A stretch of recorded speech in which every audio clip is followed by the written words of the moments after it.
Breaking news చూస్తున్నారు. ఇండియాకు Iran big shock ఇచ్చింది. ఇండియా ఆయిల్ షిప్ ను సీజ్ చేసింది ఇరాన్. హార్ముజ్ జలసంధి సమీపంలో షిప్ ను అడ్డుకుంది ఐఆర్జీసీ దళం. దుబాయ్ నుంచి గుజరాత్ పోర్టుకు వస్తోంది ఈ నౌక. హెలికాప్టర్ల ద్వారా షిప్ పైకి దిగారు ఐఆర్జీసీ కమాండోస్. సిబ్బందిని బెదిరించి నౌకను దారి మళ్లించింది ఐఆర్జీసీ. నౌకలో సుమారు 20 మందికి పైగా భారతీయ సిబ్బంది ఉన్నట్టుగా తెలుస్తోంది. నౌక అంతర్జాతీయ సముద్ర నియమాలను ఉల్లంఘించిందని ఇరాన్ ఆరోపిస్తోంది. ఇక్కడ విజువల్స్ మీరు చూడడం జరుగుతోంది ఆర్టీవీ స్క్రీన్ మీద.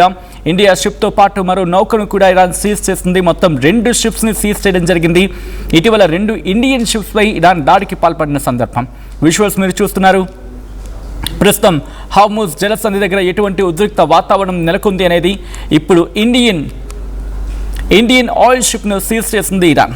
అసలు ఇంతకీ ఏం జరిగింది డీటెయిల్గా నేను మీకు చెప్పే ప్రయత్నం చేశాను. ఐఆర్జీసీ నేవీ ఏకంగా 2 షిప్స్ని సీజ్ చేయడం జరిగింది. ఏముంటుంది ఇక్కడ? వైలేటింగ్ వెషల్స్ అనేది ఇక్కడ వినిపించమాట. దాంతోపాటు ఇంకా ఏముంటుంది? 2 షిప్స్ని ఇటు స్ట్రెయిట్ ఆఫ్ హార్ముజ్ నుంచి వెళ్తూ ఉండగా సీజ్ చేయడం జరిగింది. ఇరాన్కి చెందిన ఐఆర్జీసీ అంటే ఇస్లామిక్ రెవల్యూషనరీ గార్డ్ కార్ప్స్. ఇక్కడ ఏముంటుందంటే manipulating navigation system and endangering safety in the strait of Hormuz అనేది. అంటే స్ట్రెయిట్ ఆఫ్ హార్ముజ్లో సేఫ్టీని ప్రమాదంలో పడేసేంతలా, దాంతోపాటు నావిగేషన్ సిస్టమ్ని మ్యానిపులేట్ చేసేలా ఇది జరుగుతోందనేది ఇరాన్ చెబుతున్నమాట. అక్కడ స్టేట్ మీడియా చెబుతోంది. ఇది మనం అంటున్న మాట కాదు, అక్కడ స్టేట్ మీడియా కోట్ చేస్తోంది. అండ్ దాంతోపాటు ఇంటర్నేషనల్ మీడియా ఏమంటోంది? ఇస్లామిక్ రెవల్యూషనరీ గార్డ్ కార్ప్స్ వాళ్ళ నేవల్ ఫోర్స్ ఈరోజు ఉదయం ఇటు స్ట్రెయిట్ ఆఫ్ హార్ముజ్లో 2 షిప్స్ని అడ్డుకోవడం జరిగింది. వైలేషన్ కారణంగా అడ్డుకున్నాయి అండ్ వాటిని గుర్తించి అడ్డుకోవడం జరిగింది అనేది ఇంటర్నేషనల్ మీడియా కోట్ చేస్తున్నమాట. అండ్ దీంతోపాటు ఈ షిప్స్ గురించి మాట్లాడుకుంటే రెండింటినీ సీజ్ చేయడం జరిగింది ఐఆర్జీసీ నేవల్ ఫోర్స్. అండ్ వాటిని ఇరాన్ కోస్టల్ తీరానికి, ఇరాన్ సముద్ర తీరానికి వాటిని తీసుకువెళ్ళిపోయింది అంటూ కూడా ఇంటర్నేషనల్ మీడియా కోట్ చేస్తోంది. ఈ వెషల్స్ని ఎంఎస్సీ ఫ్రాన్సిస్కా అలాగే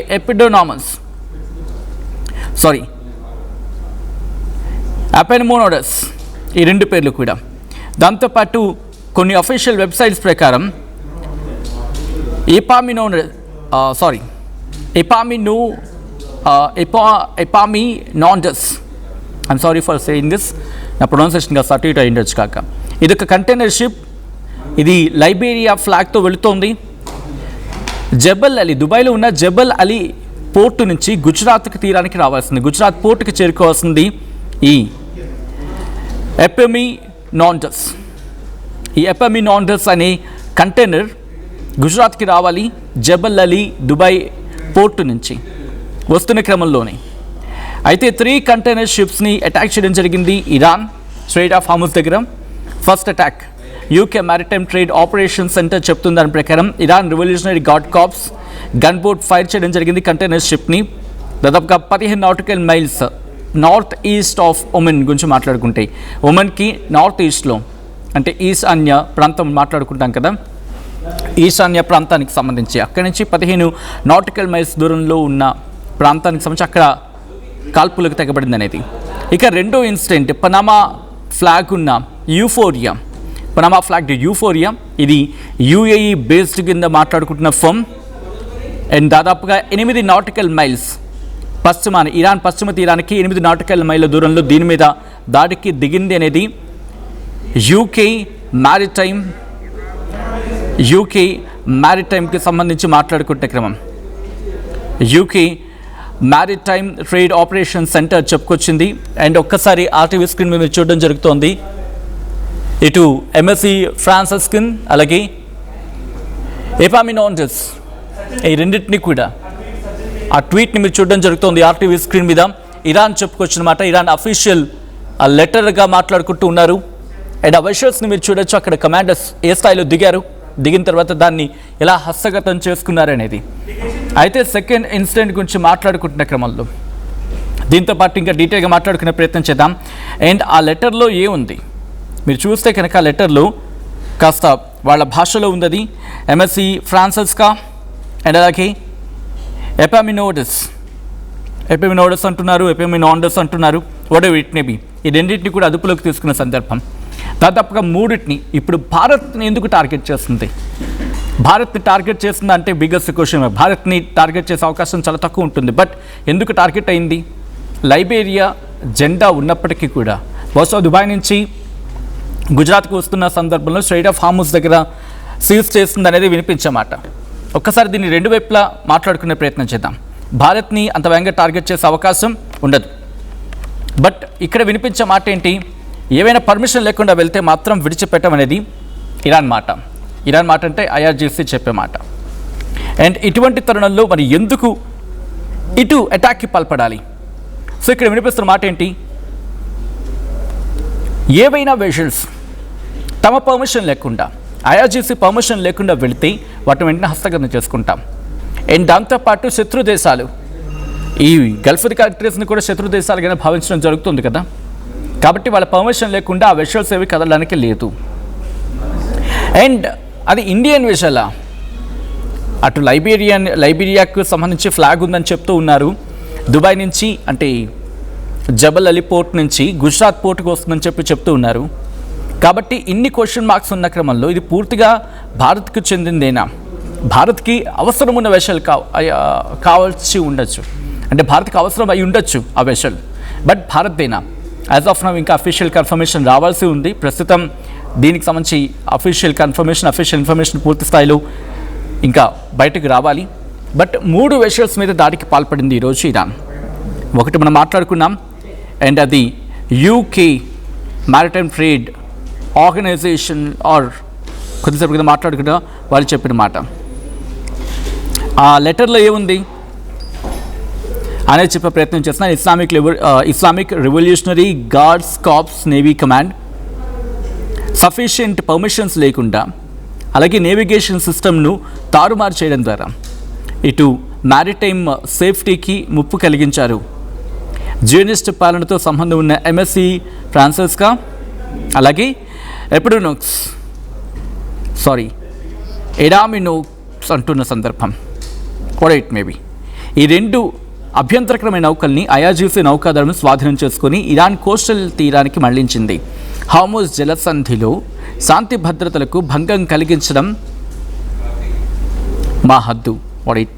హార్ముజ్ జలసంధిలో శాంతి భద్రతలకు భంగం కలిగించడం అంటే అది మా పని కాదు, అటువంటి ప్రయత్నాలకు చేయదని చెప్పి ఆ లాస్ట్ లైన్ ఏంటంటే హార్ముజ్ జలసంధిలో శాంతి భద్రతలకు విఘాతం కలిగించడం వద్దు అనేది. సో ఒక్కటే మాట చెబుతుంది ఐఆర్జీసీ. ఇది మేము ఇస్తున్న clear direction, clear indication.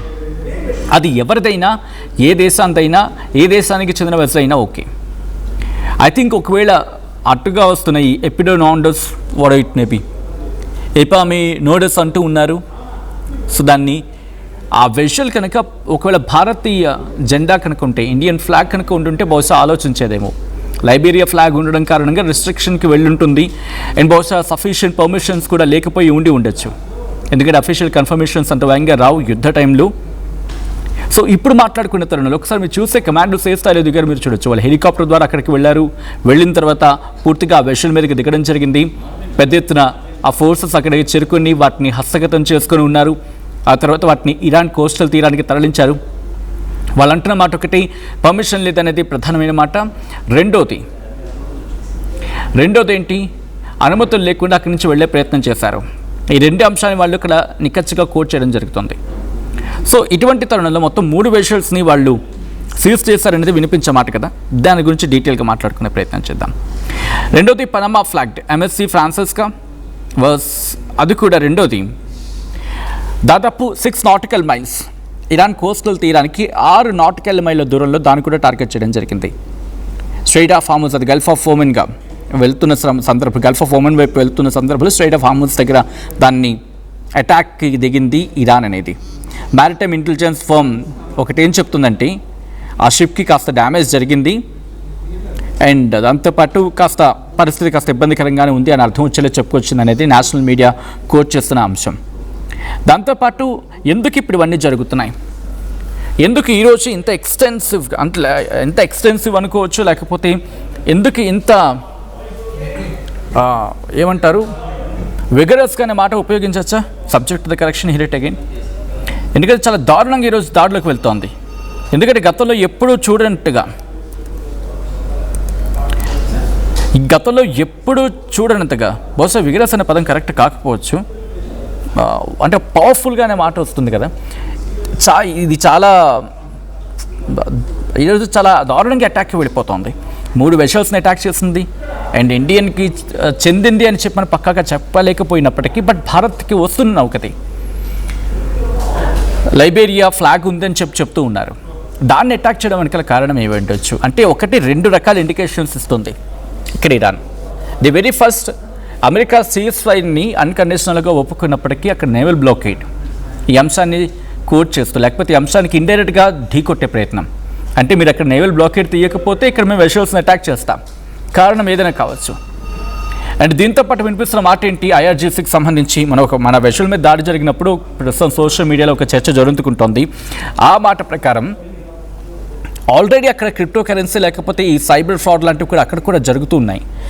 And మన క్యాప్టెన్, మన సైలర్ కావచ్చు, మన క్యాప్టెన్ కావచ్చు, మన టీం కావచ్చు, వాళ్ళతో కాంటాక్ట్ చేసే ప్రయత్నం చేస్తే ఒక డూప్లికేట్, మన భాషలో చెప్పాలంటే ఎవడో డూప్లికేట్ కార్డుతో కాంటాక్ట్ అయిపోయింది, లేకపోతే అయ్యిందో, లేకపోతే వాళ్ళు ట్రేస్ చేసి ఏదో జరిగింది, వాళ్ళకి అమౌంట్ చెల్లించారనేది సోషల్ మీడియా వేదికగా జరుగుతున్న చర్చ.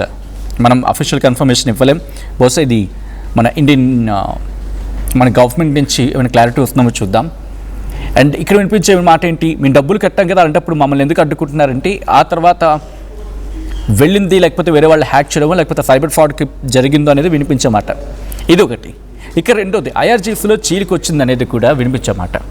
IRGCలో చీలిక రావడం కారణంగా ఒకలా మాట్లాడుతున్నారు, ఇంకొకలా మాట్లాడుతున్నారు. మాటల్లో పొంతన లేదు, పొంతన లేని సమాధానాలు వినిపిస్తూ ఉన్నాయి అనేది జరుగుతున్న చర్చ. సో దీంతో పాటు ఇంకా మాట్లాడుకున్న అంశం ఏంటి, ట్రంప్ తీసుకొచ్చిన ఆ నేవల్ బ్లాకేడ్. యుద్ధం జరుగుతుంది, యుద్ధం ఆగిపోయింది, సేస్ఫర్ అన్నాడు, బట్ నేవల్ బ్లాకేడ్ కంటిన్యూ చేయడం ఇరాన్కి చరిత్రకొచ్చింది. లెబనాన్ అంశం గురించి మాట్లాడుకుంటున్న తరుణంలోనే నేవల్ బ్లాకేడ్ కంటిన్యూ చేయడం అనేది. శాంతి చర్చలకు పిలుస్తాడు, బట్ శాంతి చర్చల్లో కీలకమైన అంశాన్ని మాత్రం ప్రస్తావించడం అనేది ఇంకొకటి మాట. ఇలా బ్యాక్ టు బ్యాక్ అటాక్స్కి వెళ్ళిపోతున్న సందర్భం ఇరాన్, IRGC. బట్ నిన్న మొన్న చూసుకుంటే ఇంతలా ఫియర్స్ అటాక్ ఇప్పుడు ఇరాన్కి సంబంధించి, అంటే ఈ IRGC ఉంది కదా, ఇస్లామిక్ రివల్యూషనరీ గార్డ్ కార్ప్స్, ఇంత పెద్ద ఎత్తున ఇంత భయంకరమైన దాడులకు ఈ మధ్య కాలంలో వెళ్ళిన సందర్భం లేదు. మరి ఓకే, ఈ సబ్జెక్ట్ పక్కన పెడితే ఈ వెషల్స్ని సీజ్ చేసినని చెప్పి మాట్లాడుకుంటున్నా కదా, మరి ఇప్పుడు విడిచిపెడుతుంది, ఎలా విడిచిపెట్టే అవకాశం ఉంది? లైబేరియా ఫ్లాగ్ ఉంది కాబట్టి లైబేరియా ప్రభుత్వమైన కాంటాక్ట్లోకి వెళ్ళే ప్రయత్నం జరుగుతుందా, లేకపోతే జబల్ అలీ పోర్ట్ అని దుబాయ్ నుంచి బయలుదేరింది, గుజరాత్ పోర్ట్కి చేరుకోవాలి అని చెప్పి మాట్లాడుకుంటూ ఉన్నారు కదా, ఇక్కడ దుబాయ్ ఏమైనా కలుగు చేసుకుంటుందా? అమెరికాతో మాట్లాడి ఇరాన్తో కమ్యూనికేట్ అయ్యి ఇక్కడి నుంచి ఆ వెషల్ని విడిపించే ప్రయత్నం చేసుకుంటుందా, లేకపోతే గుజరాత్ పోర్ట్కి రావాల్సి ఉండింది కాబట్టి భారత ప్రభుత్వం ఏమైనా ఇన్వాల్వ్ అవుతుందా?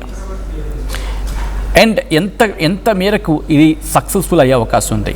కారణం IRGCకి సంబంధించి కావచ్చు, లేకపోతే ఇరాన్ ఎవరు కీలక నేతలు ఇప్పుడు అక్కడ మాట్లాడుకోవడానికి? ఎందుకంటే వినిపించే 2 మాటలు, అఫ్కోర్స్ అధ్యక్షుడిగా పెజెష్కియాన్ ఉన్నారు, విదేశాంగ మంత్రిగా అబ్బాస్ అరాక్చి ఉన్నారు, అండ్ పార్లమెంట్ స్పీకర్గా గలిబఫ్ ఉన్నారు. సో ఇంతమంది ఉన్నప్పటికీ కూడా ఎక్కడో మిస్కమ్యూనికేషన్, లేకపోతే పాయింట్ అంటూ ఉంటారు కదా, ఒక సర్టెన్ పాయింట్ కాంటాక్ట్కి. సో అటువంటి సిచ్యువేషన్ ఎక్కడో బెడిసి కొడుతోంది అనేది వినిపించే బట్ని పూర్తిగా నిలువరించలేవన ప్రయత్నాలు చేస్తుందా ఇరాన్? అండ్ ఈ ఘటన ఇది ఇంకెటువంటి పరిణామాలకు దారితీసే అవకాశం ఉంది? ఇప్పటికైనా అమెరికా నేవల్ బ్లాకేడ్ని తొలగిస్తుందా, ఆ స్పేస్ని ఫ్రీ చేసే ప్రయత్నం చేస్తుందా, లేకపోతే అమెరికా నేవల్ బ్లాకేడ్ కంటిన్యూ చేస్తే అటు నుంచి వచ్చే విజువల్స్ని ఇలాగే మకతిక పెట్టి ఏదోలా దాడికి వెళ్ళే ప్రయత్నం ఇరాన్ చేస్తుందా? ఆబ్వియస్లీ ఇలా చేయడం ద్వారా ఏమవుతుంది, గ్లోబల్ ప్రెషర్ పెరుగుతుంది, అమెరికా మీద మరింత ఒత్తిడి పెరుగుతుంది. ఇక్కడ ఇది వినిపించే మాట.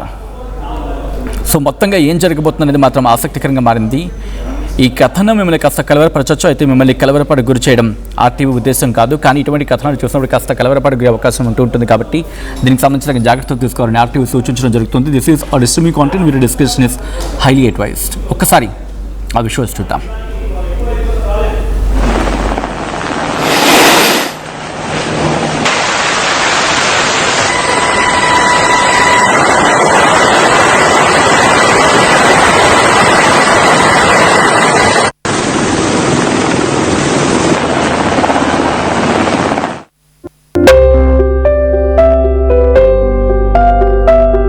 చిన్న చిన్న ఆనందాలు 35 ఏళ్లుగా నా జీవితంలో లేవు. 35 ఏళ్లుగా నేను డైపర్లలో బ్రతికాను. 6 సెంటీమీటర్ల ఫిస్టులా నా మూత్రాశయంలో లీక్ కారణమైంది.